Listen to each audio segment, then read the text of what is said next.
മൂന്നാമതും LDF government അധികാരത്തിൽ വരും.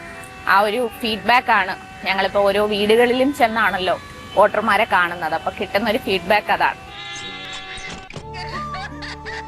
CPMന്റെ സംസ്ഥാന കമ്മിറ്റി അംഗം ചിന്ത ജെറോം ചെയ്യുന്നുണ്ട്. ഒരിക്കലും അങ്ങനെ ഒരു പരാജയം പ്രതീക്ഷിച്ചിരുന്നില്ല,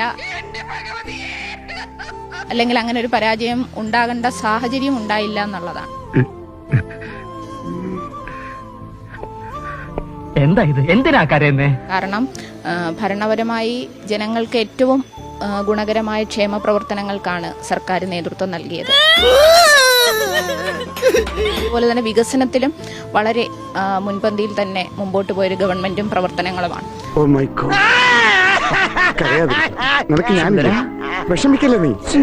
അതുകൊണ്ട് തന്നെ ഒരു ഘട്ടത്തിലും പരാജയപ്പെടും എന്നൊരു തോന്നൽ ഉണ്ടായിട്ടില്ല.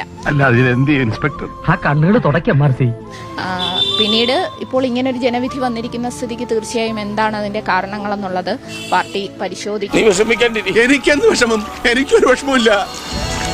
ഭരണത്തിലുള്ളപ്പോഴും ഞങ്ങൾ ജനങ്ങൾക്ക് വേണ്ടിയാണ് പ്രവർത്തിച്ചത്. ഇനിയിപ്പോൾ ഇങ്ങനൊരു ജനവിധി വന്നിരിക്കുന്ന സാഹചര്യത്തിൽ പ്രതിപക്ഷത്തും ജനങ്ങൾക്ക് വേണ്ടിയുള്ള പ്രവർത്തനങ്ങളുമായി മുമ്പോട്ട് പോകും. എന്റെ മക്കളെ ഞാൻ തന്ന സ്നേഹത്തിന് നടക്കട്ടെ, എന്റേതല്ല ഈശ്വരന്റെ. വലിയ ഭൂരിപക്ഷത്തിലാണ് UDF വിജയിക്കുകയും ചെയ്തിരിക്കുന്നത്.